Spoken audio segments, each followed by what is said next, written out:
This is E&P Reports, a service of Editor and Publisher magazine. Since 1884, the authoritative voice of news publishing, and brought to you this week by Page Cooperative, the printing industry's largest printing cooperative.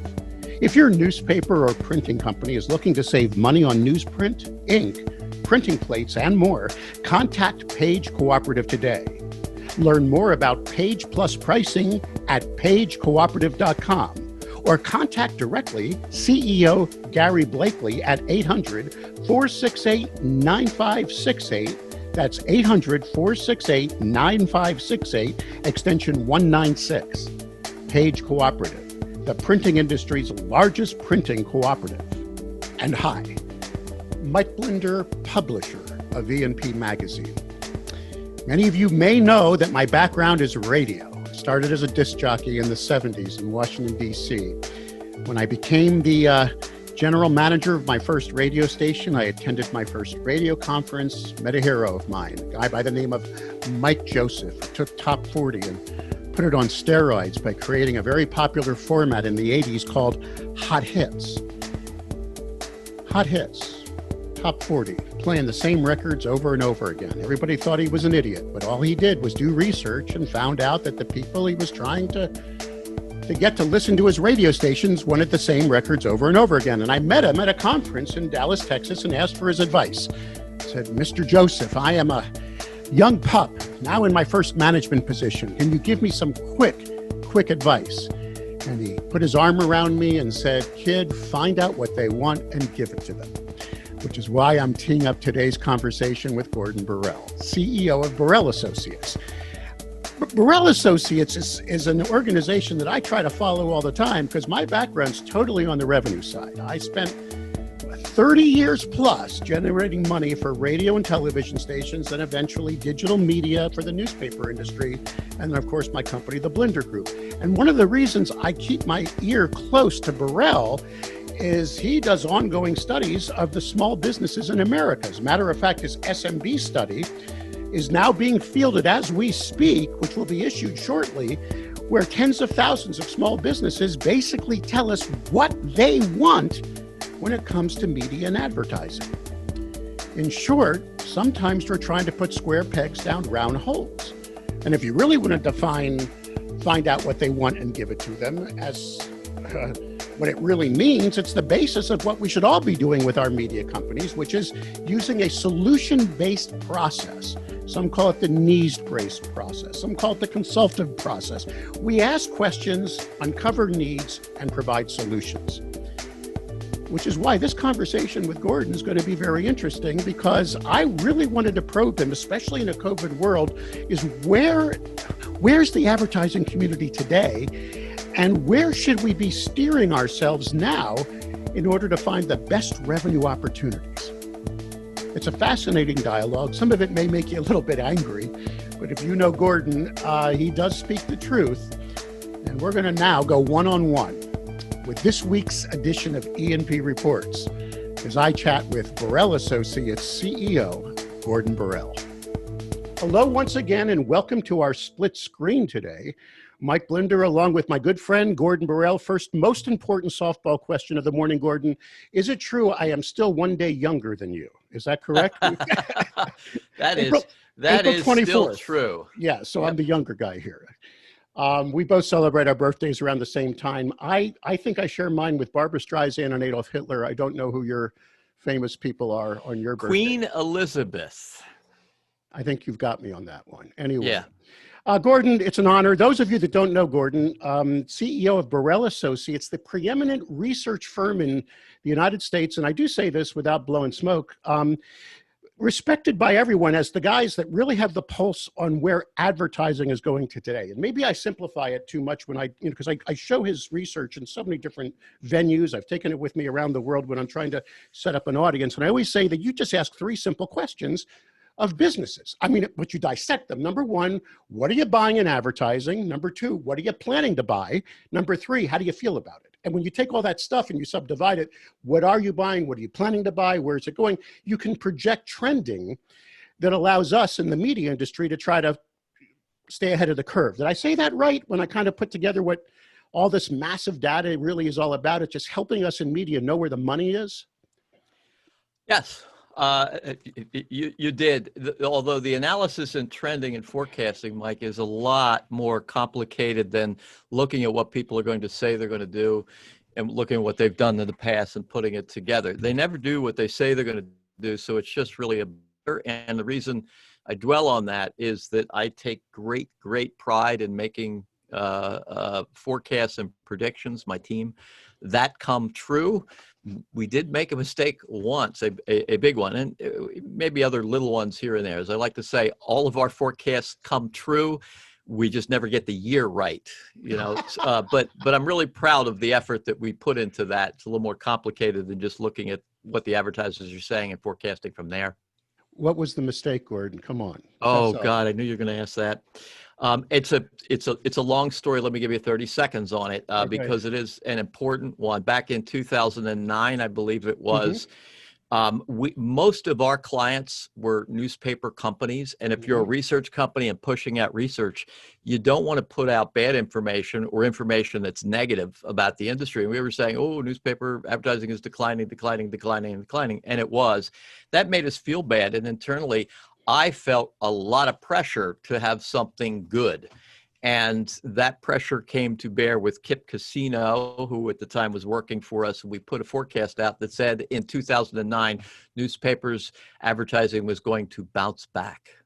Now, we did temper it by saying it was kind of a dead cat bounce, you know, that it would go like this, it wouldn't go like that. Right. But we were wrong. And we got people to call and kind of yell at us saying, that's not right, it can't be right.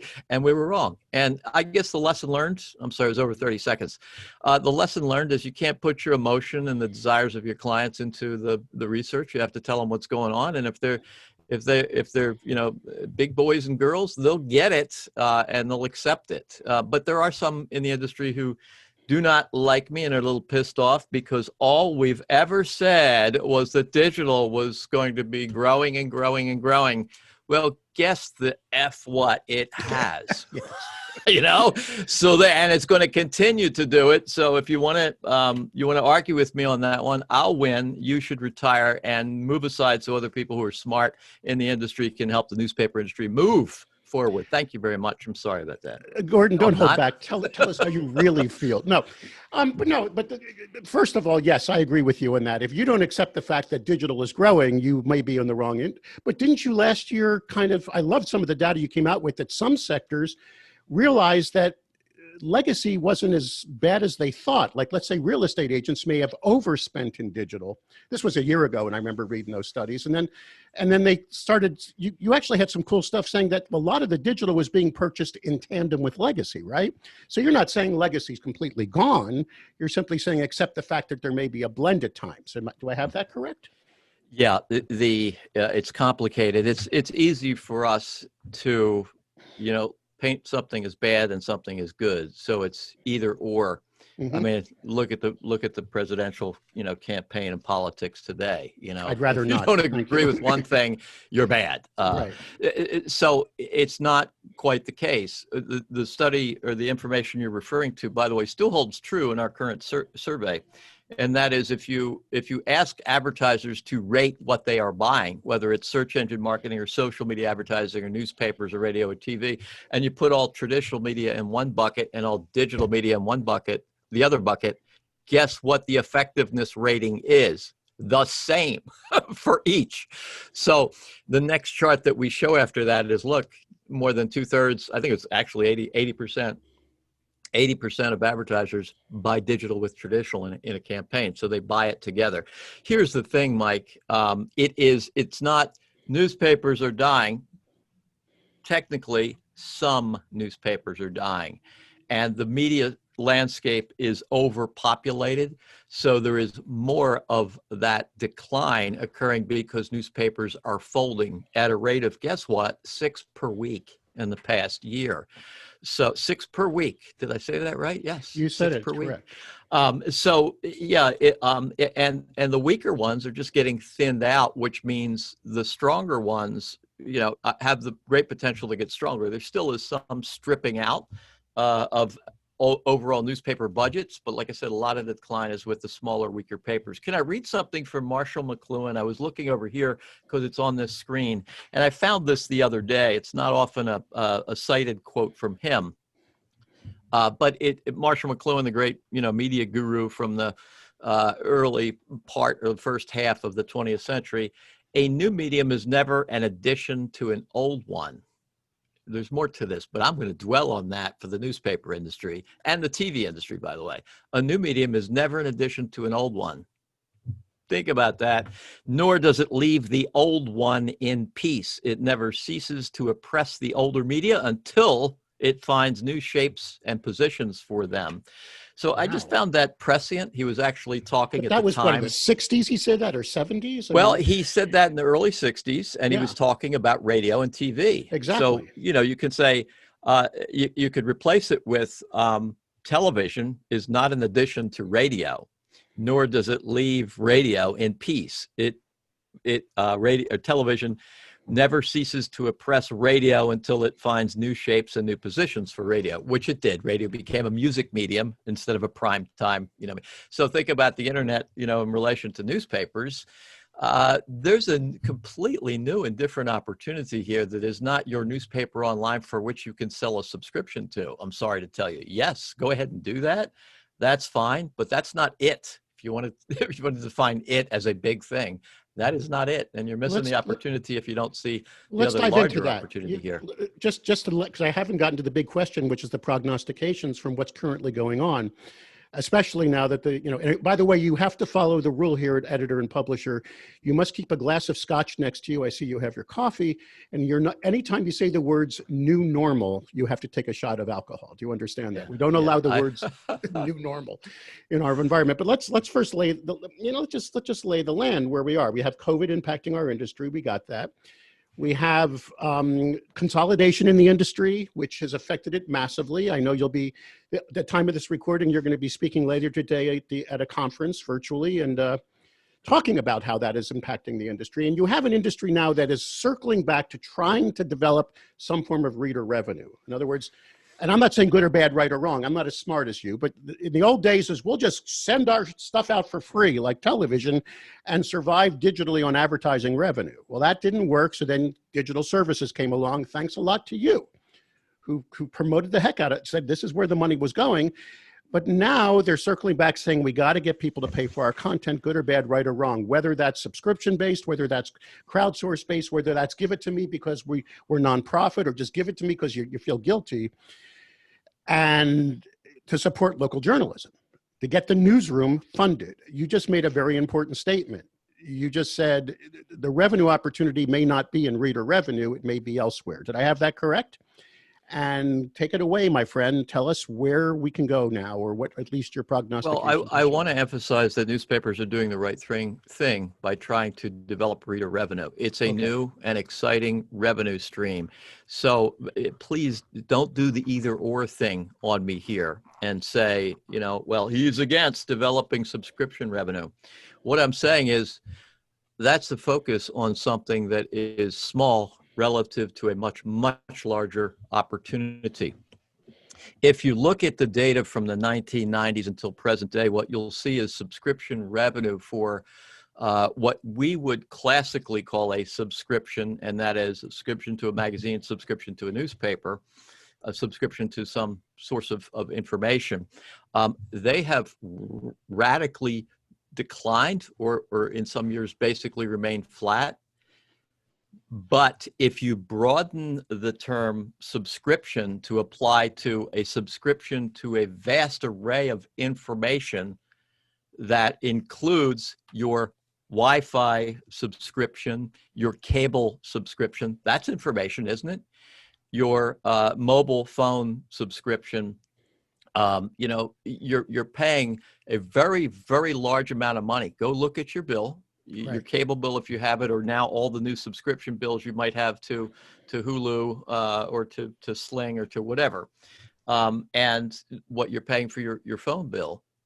Isn't that accessing information? So my point is this: people's perception is that they're paying a large amount of money every month to access information, and they may not want to get nickeled and dimed. So the fight is, okay, well, let's give them some premium information and block access to that unless they pay us an extra couple dollars a month. When we first started the company in 2001, Mike, the very first project that we did was how much will people pay for access to local news and information. Right. And we did a very large survey. And at the time, the amount was less than $1 a month. And what we said when we did that was, and we were working with Harvard's entrepreneurial unit at the time, looking at disruptive innovation and how we could provide some insights to the newspaper industry, was, wow, that's not a hell of a lot of money. We need to look at something else. That's not going to support journalism. It's going to provide some level of funding, but it's not going to support journalism. So that was our bent towards, let's pivot toward advertising and marketing. We know that's going to be really tricky, and thus people will probably spend a lot of money to get someone to help someone, master it for them and master their storytelling. And by the way, newspapers have generated newsroom salaries for generations, 80% of newsroom salaries from advertisers, from businesses that needed newspapers to help them sell things. Where is the opportunity today then? You're saying we got to rethink how we're shoving our information out there and partner more in the world of my $80 a month payment to AT&T because I have a little Fire Stick that I shove in my screen. I mean, this is the future, or my phone bill. I mean, help that industry that is desperately trying to fund that newsroom now and avoid news deserts. Do you see a future there? Well, not exclusively there. It's one thing that newspapers should do, but my fear is there's just not enough money there. So again, I don't want it to be either or. I don't want anybody to say, well, he's against doing that. What I'm saying is if that's all of your eggs in that basket, you're in trouble. Okay. Because I don't believe it's going to be enough money to fund what you really want to do, what that community deserves. So find the most innovative ways to drive reader revenue.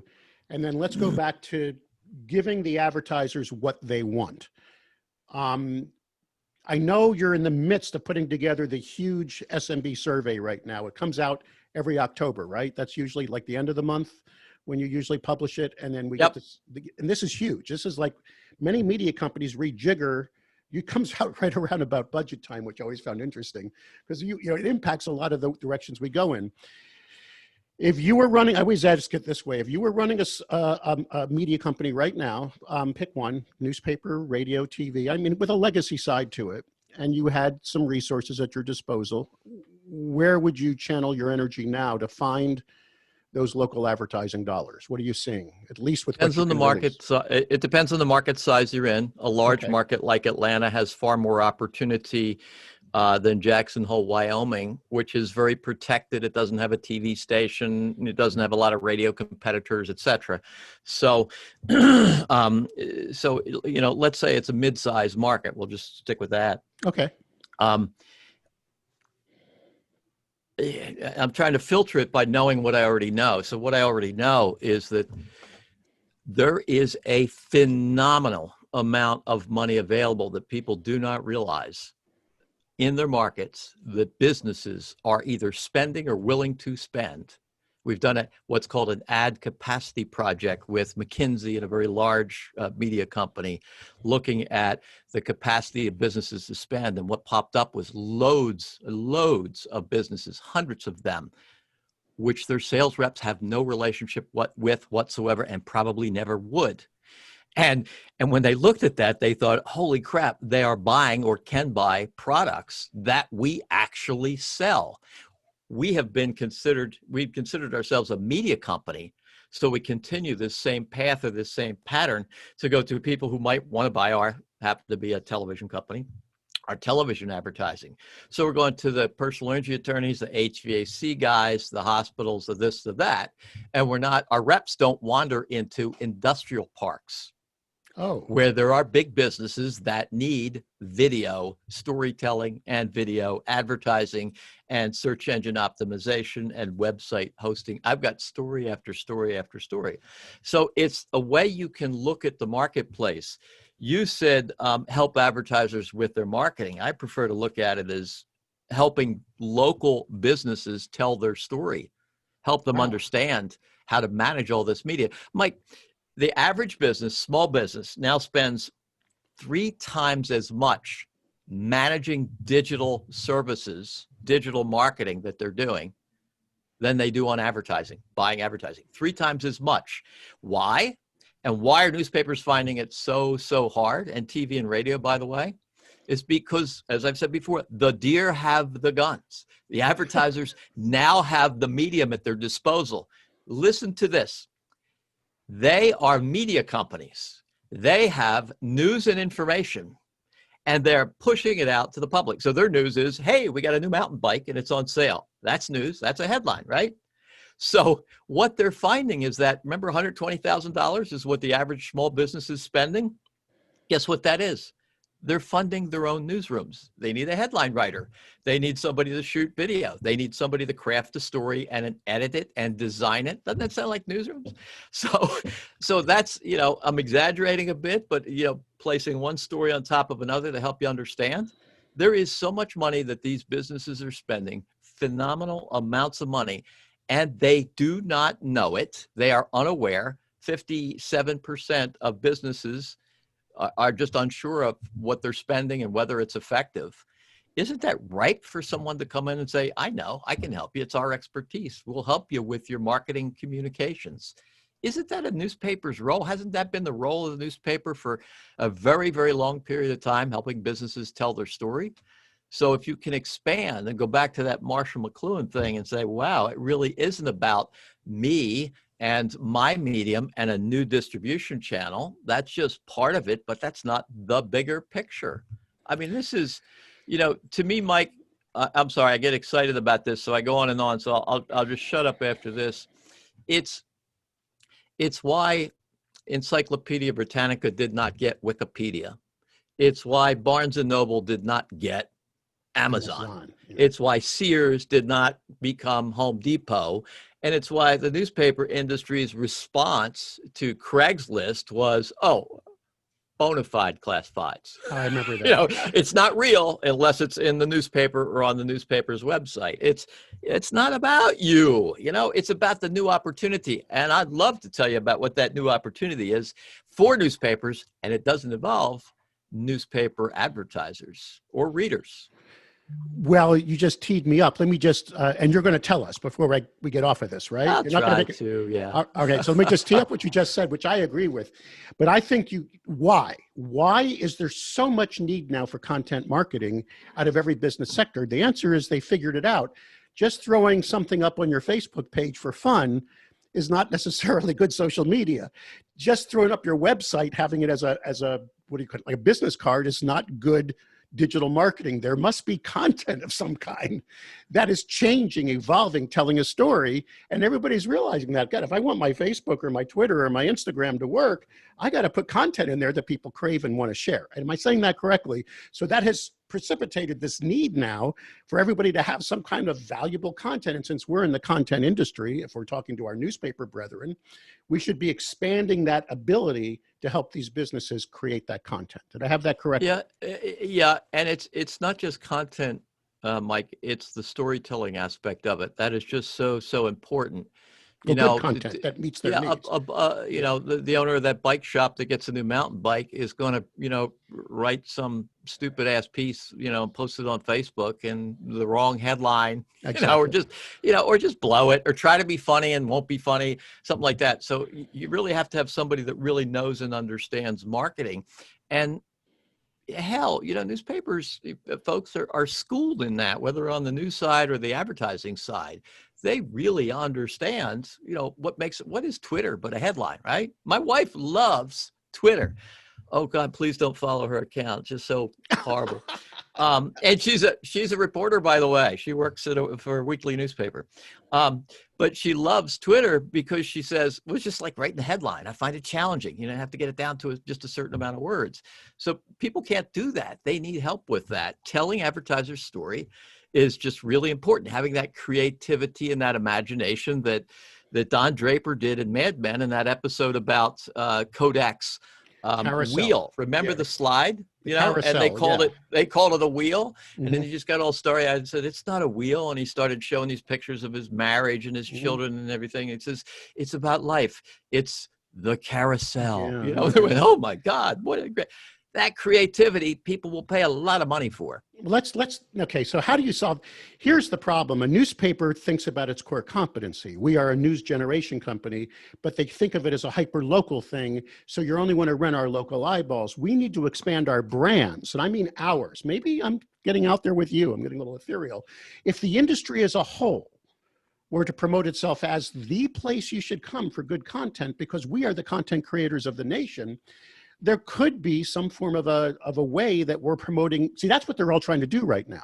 Not when I say all, I mean America's newspapers. I mean the state associations have come together with their relevancy project. Then Canada's doing. How do we brand ourselves better? Don't you find that hilarious? Here we've been for how many decades have there been? Now we finally, besides bona fide classifieds, now we got to tell people local journalism is important. Newspapers are important. Maybe we should also be screaming, we're the place to turn for someone to tell your story. I'm just throwing that out there as a way to tell these larger businesses in the community, we're your resource. That's my 2 cents on that, because it does make sense. That is something we could provide. There is some value in the brand, but most folks I've found are very delusional about the value in their brand. Your brand is only as good as what people, you know, thought about it yesterday, and it can be ruined in a day, you know, by something stupid that you do. So it doesn't have this lasting, glowing value. You said something else I want to take issue with, Mike, and that is, you know, the go-to source. People really don't go to a lot of stuff anymore. They let stuff come to them. You know, they could be reading something and then see this little headline, you know, remember this starlet from the 1980s? You should see her now. Click, click, click, click, click. And that's just the way the public is. So I want newspapers to shake themselves of the notion that they have to create a site or some sources of information that people come to. It's far, far more complicated than that. But the masthead still has some credibility in the mind of the consumer, yes or no? It of course it does. It's may have been damaged by, you know, everything that's going on with news and journalism and things like that in the past several years. So I think, you know, newspapers kind of have to be careful as portraying themselves as the trusted source, and just, you know, keep doing things that instill the public's trust, and do it again and again and again and again, instead of going out and kind of, you know, really touting it. But I will say this, there is a really significant thing that happened since the pandemic started in March. And that is, there is a greater affinity that I would love to see newspapers tap into in a couple different ways to support local businesses, to support local whatever. We thought it was a dream. We thought, yeah, it probably won't happen, you know, as soon as everything's over. But in all the data that we've seen, our own and in other data, there was a remarkable set of information that came out of Nielsen and Yelp, I believe, and a couple of others, really good, solid research that said, holy crap, people really are going to prefer, when they come out of their homes, to support a local business. And they do feel a greater affinity to people within their own communities, their own geographic communities. If newspapers can find a way to instill that, and local businesses should be taught that all of their marketing should say, we're local, we hire local employees. So this is the magic bullet you were saying that we should be going towards right now based on your research, correct? Yeah. Supporting local, becoming much more, you know, geographic centric and local, you know, et cetera. But Mike, I think you know, what I really wanted to talk about was, you know, when I look at the push toward journalism, and it's great. I was a journalist. I was an editor. I think it's fantastic. I think the the world and the country certainly needs great, great journalism. I look at what will support journalism, and I'm just going to say it very clearly. It won't be subscriptions. Subscriptions won't be enough money to support great journalism. You're going to need to do something else. And there is far more money. And this is an apology almost as to why I'm just not going to talk a lot about subscriptions. And I'm going to say, wait a minute, there is 10 times, 20 times more revenue available in the marketing and advertising side of the equation. And by the way, again, newspapers, 60 to 80% of their total revenue in past generations, and to some extent still today, comes from that. So there is a bit of a history there that newspapers need to follow, that we need to work and tap that particular side of the business. I want to get to that story about where that money is, because it's kind of exciting. Go for it. Okay. I'm ready. How are we doing, Mike? I'm not pissing anybody off yet, or you. I certainly don't want to do that. But No. Yeah, this is what we want. A frank, honest opinion. So give it to us. Here's my opinion. I truly believe this. If you're not pissing somebody off just about every day, you're probably not doing your job. The opposite of love is not hate. It's indifference. Yeah. So let me try to get there. Okay, go for it. No, this is really positive. What's happened to newspapers is almost over. The internet has ripped the guts out of, say, the classified business and to some extent news and information business, and transformed the newspaper industry. They're still transforming on the news and information side. And as I'm saying, I'm encouraging you on the advertising side to move further. What will happen next, particularly due to 5G, is going to wreak havoc on radio and TV. So if you take everything you learned, all of that pain over the past 20 years, watching what's happened to, a 40, 50 billion dollar industry, go down to just, $6-7 billion in total. Okay, that's going to happen to radio and TV. It's already happening to radio right now. There are far fewer radio stations, AM and FM stations, and there are far more AM and FM stations in any market, 78 on average in a TV market, than there are newspapers. I think there are about 48 to 50 right now in any TV market, daily and weekly newspapers.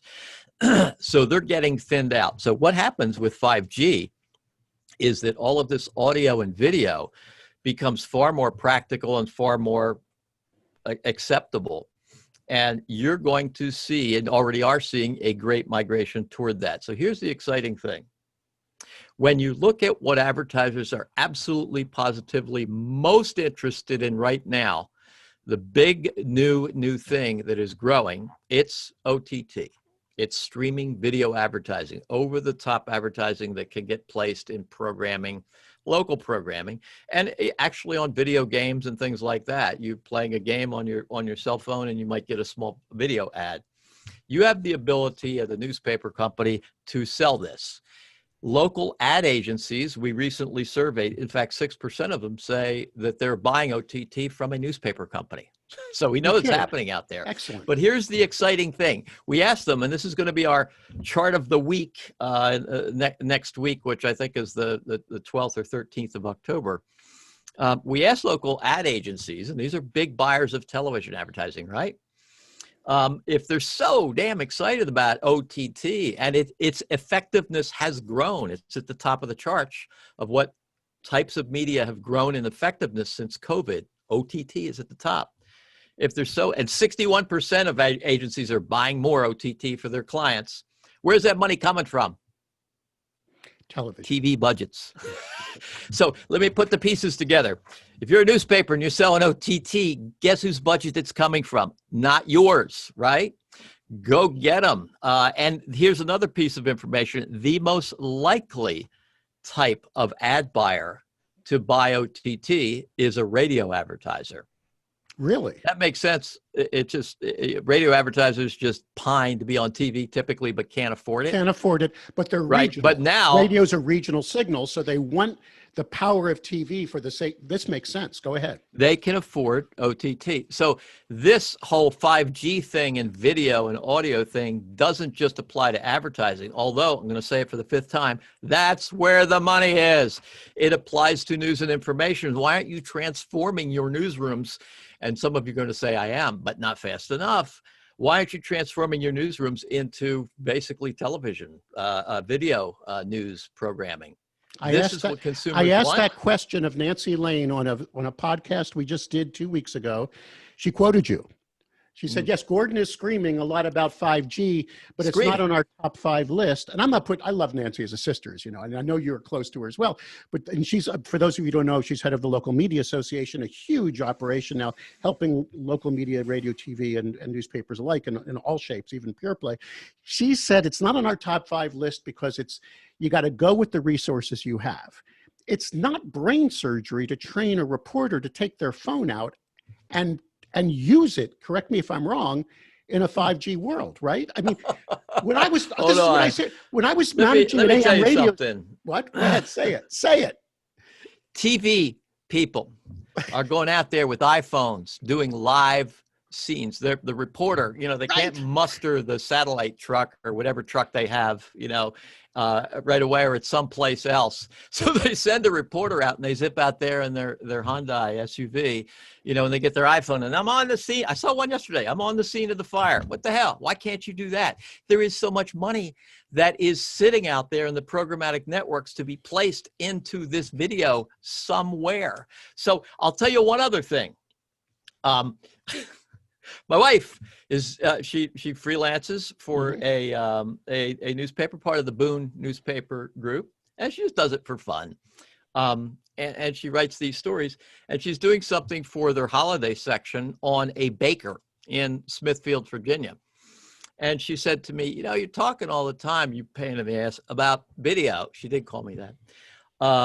Why, what would it take to shoot a video of this baker, maybe doing 3 minutes on, how to bake their famous holiday cookies, grandma's holiday cookies. And I said, you know what it would take? It would take me to go out there and do it. And I'll teach you how to use the software. So I took off a morning. I went out there. I actually used a camcorder. Oh, you did? We shot. I've done it on my iPhone before, but we shot this baker in her little, bakery doing grandma's molasses cookies. And it was a 3-minute video. We edited it. We gave it to the newspaper and said, there, you should charge $500 for that. We just did it for free. So, if some buffoon like me can do it, right. Anybody can do it. Stop overthinking it. It's really simple. Eventually you're going to want to get a lot more professional. And everybody's so worried about production values. This is what drives me. See, I'm on your side with this. It requires a massive editing and all this. We don't have the resource.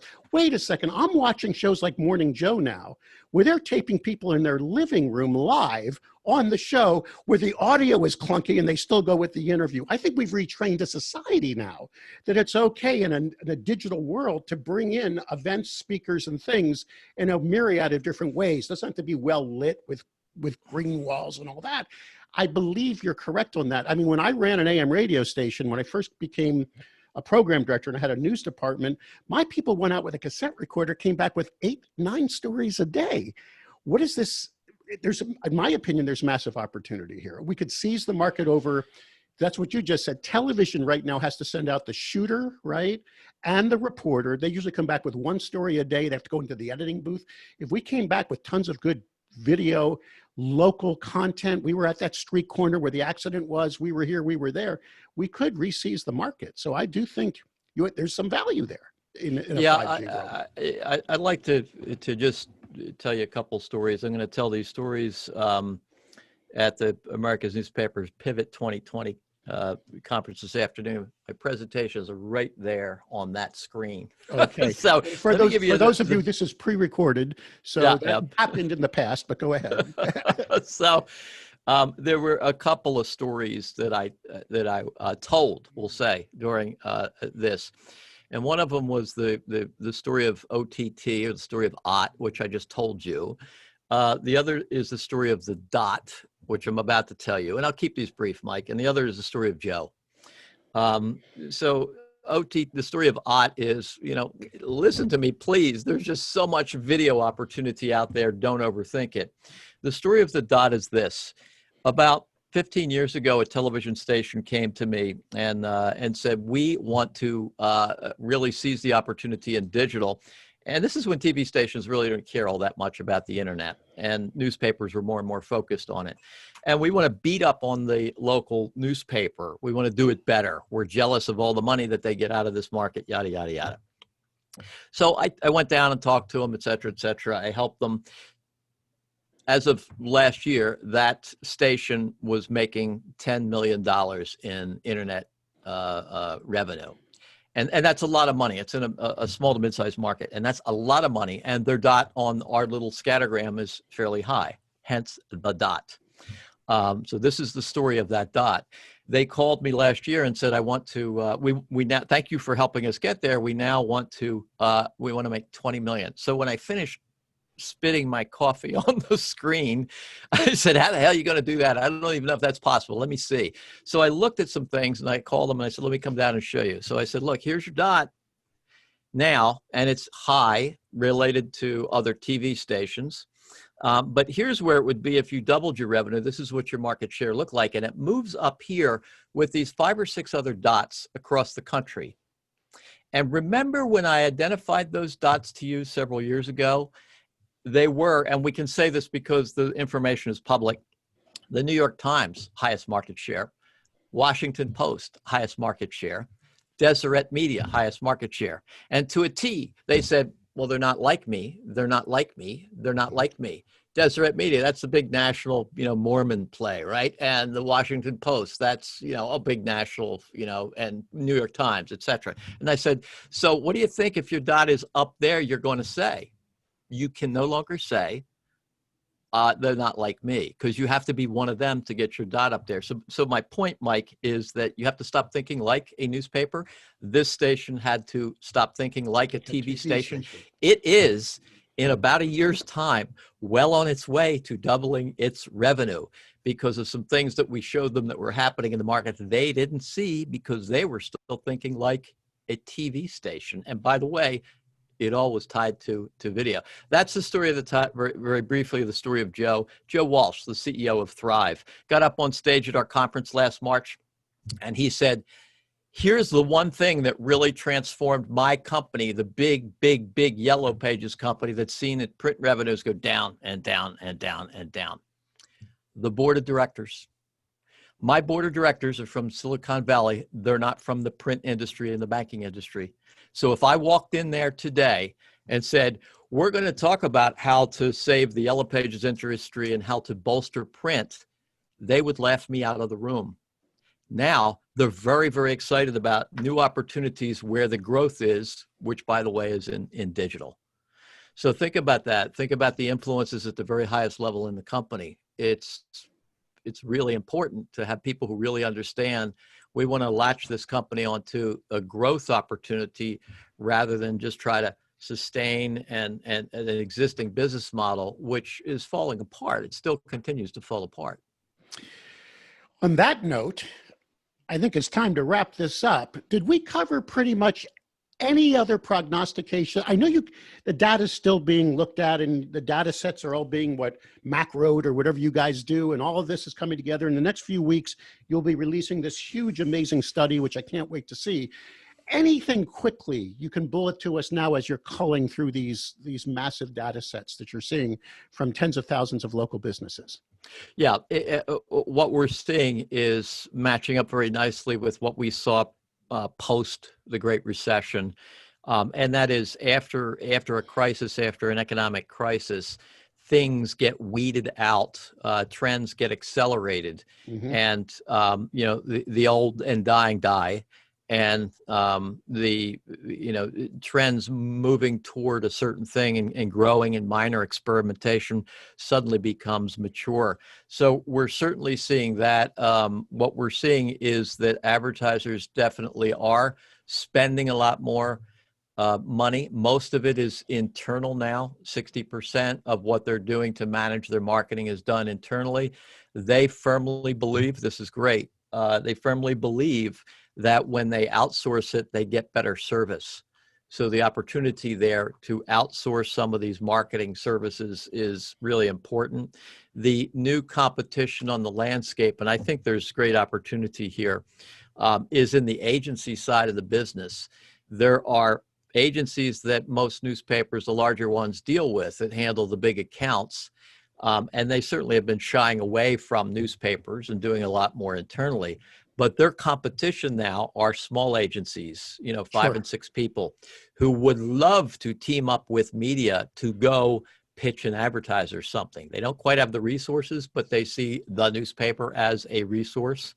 And so there's opportunity there to find these smaller digital agencies and begin to work with and sell to them. So it's almost a new client base. If they're out there competing with you, trying to go to the advertisers, they're just kind of a little guy. Imagine if you teamed up with them, and they might have competing services, but they might have some things that you also sell. But they're really, we think, opportunities there. They are telling us pretty clearly that they look to the local media company, newspapers in a lot of cases, for marketing information. So there's partnerships there to be made that I think would be very helpful. So to sum it up, number one, content is the advertiser. You like to say storytelling. Advertisers in mass now, and they're not just the local businesses you're calling on, the car dealers, the HVAC guys, the hospitals. Think about any business in your market now. They're craving someone to come in and help them tell their story better. If you can devote those resources, you may find a new marketing partner. Number two, OTT is huge. There's a pool of advertisers there that can't wait to get their commercials on my Fire Stick. And by the way, I'm watching TV on that thing right now, and I'm seeing tons of businesses now. Every day, there's new ones coming at me, and I can tell that I'm getting hit programmatically by them. Number three is you're still bullish, and I'm not trying to put words in your mouth, on digital services. When I say that, beyond our core competencies, team up with a local agency if you have to, but go to them. They're spending money on these things. They need help and they need your support. And reader revenue is okay, but don't put all your eggs in that basket. That's not going to keep your newsroom alive. Yeah, if you look at it in silos, you'll be disappointed in that as well. Selling SEO is just reselling, something. If you're using a reseller company, selling OTT is just reselling something. There's not much margin in that. However, collectively, the advertiser sees it as a marketing relationship. So the less stuff that you are selling, the greater opportunity a competitor will be in there bending their ear about something else. So it's almost a necessary evil. Collectively, they fit together to tell a story. With regard to content marketing, you're absolutely right, Mike. There's great growth opportunities in there. We're about to release a survey with the local media consortium, some research that we did showing that most businesses, 60 to 80% of the businesses in any one individual category, like personal injury attorneys, hospitals, doctors, etc., are using some form of content marketing, and the total spent on it locally is about $60 billion, which is more than half, about 60%, 65% of what's spent on advertising. And it's completely separate. And by the way, content marketing involves, yes, putting together the content, but selling the distribution of it. And you have the distribution channels for that. So you're making money a couple of different ways. And even if you're saying, but that's not my core competency to create content or storytell for a local industrial business, wait a second. There's always a way to create a vertical for that if you have to park that content somewhere. You could always be, there's nothing wrong with thinking beyond the box. So, hey, Gordon, we know how busy you are. Thank you for your valuable time. We never, ever, I would say here at E&P, don't enjoy these conversations. I love it even when you're pushing people's envelopes. And remember, it's okay. It is okay. It's okay to tell the truth. I know. So if you never ever don't enjoy them, I just want to be clear here. Does that mean you enjoy them? I do. Yes. You're confusing me here with double negatives. All right. Mr. Borrell, you stay healthy. You stay well. We'll look forward to the SMB survey coming out in a few weeks, and we may check in with you back then. Mike, thank you, and thanks for what you're doing with E&P. It is a great publication. I admire what you're doing. I really do. Thank you, sir.